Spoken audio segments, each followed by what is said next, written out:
Hi అండి, welcome back to మన channel అంటే వంట. ఈరోజు మన అంటే వంట కిచెన్ ఒక చైనీస్ రెస్టారెంట్ అయిపోయిందండి. అందుకే మన కిచెన్లో మనం ఈరోజు చేసుకుంటున్నాము వెజ్ మంచూరియా. ఇప్పుడు వెజ్ మంచూరియా అనగానే అందరూ ఏమనుకుంటారు, అబ్బాయి ఇది ఇంట్లో పర్ఫెక్ట్గా రాదులే ఏం చేసుకుంటాము అని.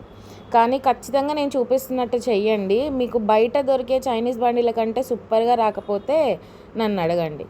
సో ముందుగా ఈ ప్రాసెస్కి మనము క్యాబేజ్ అండ్ క్యారెట్ని మంచిగా చాప్ చేసుకొని ఒక బౌల్లో వేసుకోవాలండి. అండ్ దీంట్లోకి మీరు కావాలంటే ఆనియన్స్, పొటాటో కూడా యాడ్ చేసుకోవచ్చు. బట్ నేను ఇక్కడ తీసుకోలేదు, I have kept it as optional. So దాంట్లో కొద్దిగా సాల్ట్ వేసుకొని ఇక్కడ చూపిస్తున్నట్టు వాటర్ని మొత్తం స్క్వీజ్ చేసేసి పక్కన పెట్టుకోండి. ఇప్పుడు మనం వాటర్ తీసేసిన ఈ క్యాబేజ్ మిక్స్చర్లో కొద్దిగా మనము మైదా పిండి అండ్ దాంతోపాటు కార్న్ఫ్లోర్, కారం, ఉప్పు, జింజర్ గార్లిక్ పేస్ట్, కొద్దిగా పెప్పర్ అండ్ దాంతోపాటు కొద్దిగా పసుపు వేసి మొత్తం బాగా మిక్స్ చేసుకోవాలండి. మంచిగా మిక్స్ చేసేసుకొని ఇక్కడ మనకు వాటర్ అయితే అవసరం ఏం పడదు దీంట్లో. ఇన్ కేస్ ఒకవేళ అవసరం పడితే కనుక మనం ఏవైతే స్క్వీజ్ చేసేసుకున్నామో ఆ వాటర్ని కొద్దిగా యాడ్ చేసుకొని ఇక్కడ మనం చూపిస్తున్నట్టు కొద్దిగా చిన్న చిన్న బాల్స్ కలుపుతూ బాల్స్ లాగా చేస్తూ పక్కన పెట్టుకోవాలి. ఆ తర్వాత ఒక కడాయి పెట్టుకొని కడాయిలో ఆయిల్ హీట్ చేసుకొని దాంట్లోకి ఈ మనం మంచూరియన్ బాల్స్ ఏవైతే ప్రిపేర్ చేసి పెట్టుకున్నాం కదా వాటిని ఒక్కోటిగా యాడ్ చేస్తూ మీడియం ఫ్లేమ్లోనే మనము ఈ మంచూరియా బాల్స్ అన్నవి ఫ్రై చేయాలి. మీడియం ఫ్లేమ్లోనే ఎందుకు అంటున్నానంటే, మీరు హై ఫ్లేమ్లో పెట్టి ఫ్రై చేస్తారంటే పైన అది గట్టిగా అయిపోతుంది అండ్ లోపల కుక్ అవ్వదు.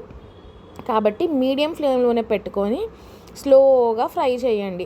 అది తీసి పక్కన పెట్టేసుకున్న తర్వాత ఇప్పుడు సాస్ కోసం ఇంకో ప్యాన్ పెట్టుకొని దాంట్లో కొద్దిగా ఆయిల్ అండ్ కొద్దిగా బటర్ వేసుకొని, నేను ఇక్కడ బటరే యాడ్ చేసుకున్నాను, మీరు కావాలంటే ఏదైనా ఆప్షనల్ తీసుకోవచ్చు.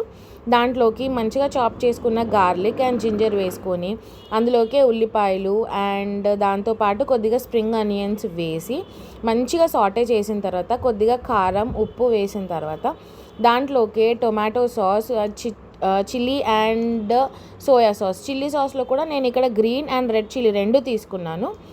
అవన్నీ సాసెస్ వేసి బాగా టాస్ చేసిన తర్వాత మనం ఇందాక ప్రిపేర్ చేసి పెట్టుకున్న ఈ మంచూరియన్ బాల్స్ ఏవైతే ఉన్నాయో అవి కూడా ఇందులో యాడ్ చేసుకోవాలి. కానీ వాటికంటే ముందు నేను ఇక్కడ కొంచెం గ్రేవీగా చేసుకుంటున్నాను కాబట్టి దీంట్లోకి నేను కార్న్ఫ్లోర్ మిక్స్ చేసిన వాటర్ని కొంచెం సూపీనెస్ రావడం కోసము నేను దీంట్లో యాడ్ చేసుకొని బాగా మిక్స్ చేసుకున్న తర్వాత ఆ బాల్స్ అన్నవి యాడ్ చేసేసి మంచిగా మిక్స్ చేసుకొని పైనుంచి మన కొత్తిమీర కానీ లేదంటే స్ప్రింగ్ ఆనియన్ కానీ వేసేసి ఇంకా దింపేసుకొని వేడిగా ఆనియన్తో ఎంజాయ్ చేయడమే అండి. అంతే.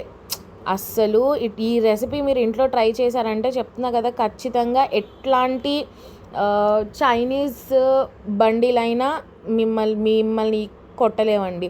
అండ్ ఈ వెదర్కి, ఈ వర్షానికి మీరు వేడిగా అయితే చేసుకొని ఎంజాయ్ చేశారంటే వేరే లెవెల్. ఖచ్చితంగా మీరు ఈ రెసిపీ ట్రై చేసి కామెంట్ సెక్షన్లో చెప్పండి. Do like, share and subscribe.